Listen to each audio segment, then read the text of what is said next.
Hi there, I'm Josh Gibson from Fourth Wall Players. And Kelly McKinney, Hohenheim Productions. That's him. Oh, we're here today because we actually have heard some rumors about Emma Stone being cast as possibly being cast as a new lead in a female werewolf, sort of Wolfman-y sort of horror movie. So we wanted to kind of look at that and talk about that a little bit. And our initial reactions were that they were basically gender swapping The Wolfman. The Wolfman, right?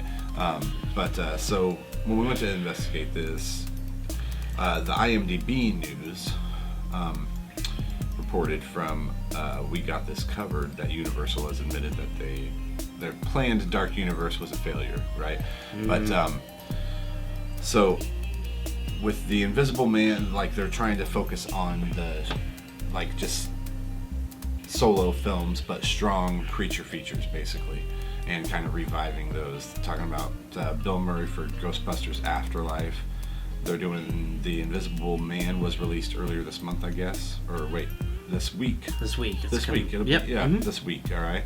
Today it looks like. Today. 25th of February. Or yesterday. Sorry, today's Saturday. Yeah. So you're right. So cut that. They can't know what day it is. So wait, if this was reported the 25th and they said this week, that means it's probably in theaters right now. Right? Yes, exactly. Yeah. Mm-hmm. Yeah.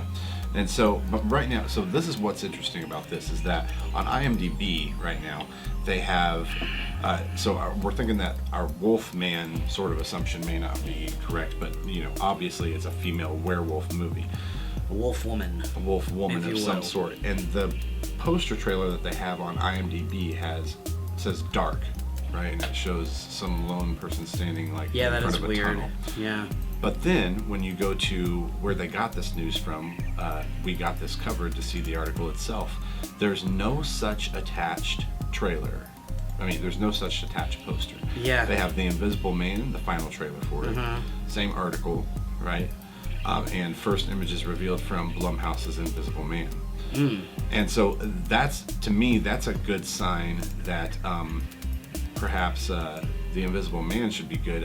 Blumhouse, they've had a golden thumb these past few years for horror films. They've mastered their look and feel for sure. And then what? Oh, that's right, The Invisible Man. Okay. Yeah, so they're redoing The Invisible Man. But the last werewolf movie that we got was the forgettable 2006 version of Benicio del Toro with young Emily Blunt. Oh my God, Emily Blunt was in that movie? Yeah, and so this is the thing. So my thing Hugo is that Weaving was there, I remember him. Wolfman, itself, the Wolfman is a classic, but to me it's not a universe worth building on. I loved American Werewolf in London.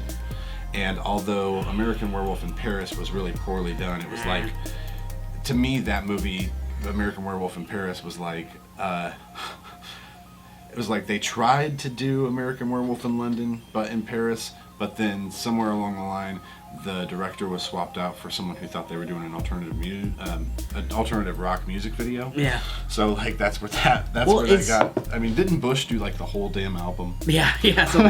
Well, that's it's funny you mention that. I always think the same thing about the Evil Dead series.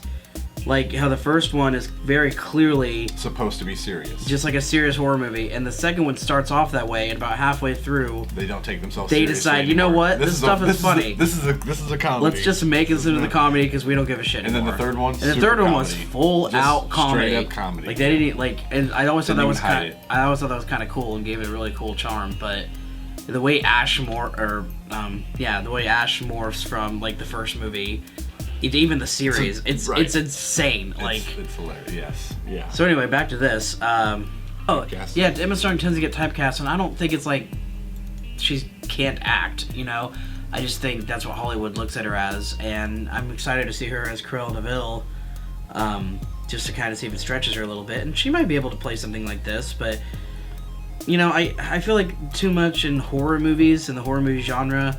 And I am by no means an expert in horror movies. Right. Usually if you have a leading female, it's a lot of wide-eyed, throughout 3/4 of the movie, and then all of a sudden the last 25% of it, they're just badass that fights back. Well, it's not even necessarily badass, they just kind of luck into fighting back sometimes. They just, I don't know.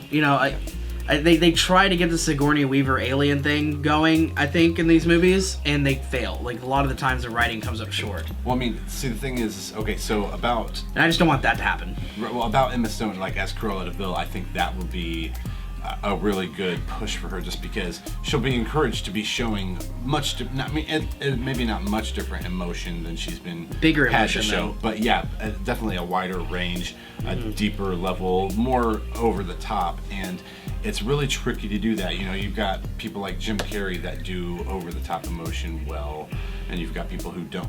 I love Jim Carrey. It depends on the movie, I'm saying. For instance, true. Like, Older Jim Carrey. Yeah, okay, yeah. I mean, so, you know, like, for instance, I felt like Jim Carrey was over the top in Kick-Ass 2, but it played well into his character. But yeah, that was kind of the point of his character. But it played well into his character, whereas, like, you know, in...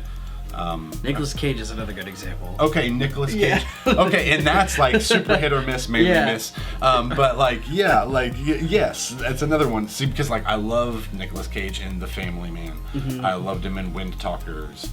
Adaptation was pretty good. Adaptation was fucking brilliant. Loved that. Even love his bad Southern accent in Con Air. Con Air is like the classic. It's movie. Classic, right? It's up there with Die Hard, rivaling in my brain, just like solid classic action movie. That you can just watch over and over again. Over and over again. Like there's just so much stuff that happens. Rewatchability. You never get bored. I don't get it. Like. Con Air and Die Hard. It should not be a good movie, ridiculous. but somehow it is. Somehow it is. And even the music is striking sometimes. Yes, because like, everyone else on the plane makes Nicolas Cage look like the normal one. Emma Stone was really great in Con Air. She was. So anyway, I guess, what are your guys' opinions? Do you think that the werewolf movie is going to be Emma Stone's Con Air? Well, okay, so this is the thing. Okay, another thing though about Emma Stone as werewolf is that because she's rumored to be the werewolf, right? We're not like this for me isn't going to be seeing Emma Stone typecast. Right, yeah. That's what I'm excited for. Yeah, exactly. It's going to be a unique range of emotion because, like, to me, the pain that should be part of the transformation process into a werewolf should be like entertaining and intense for the audience, and it's not if it's like just not underdid. You know what I mean? You know, and so Emma Stone being a talented actress, I think she could bring something to that. That would be really cool. Mm-hmm. So if Blumhouse gets a hold of it, then I'd say that Universal's got a win on their hands, so long as it's not like so Hollywoodized. If they're not following tropes and cliches, we'll be good. Right? I mean? Yeah, that's kind of that's my big worry. But because very rarely do they make werewolf movies, and even rarer are they good. Right. Exactly. Yeah. And just as this article stated, An American Werewolf in London is probably our last good werewolf movie so far, right? And God, I fucking love that movie. I grew up watching that movie, scared to death and loving the sex scenes. And you know, it was just a lot of fun, man. All right. Okay. Yeah. So what do you think? How is this going to turn out? Are you looking forward to?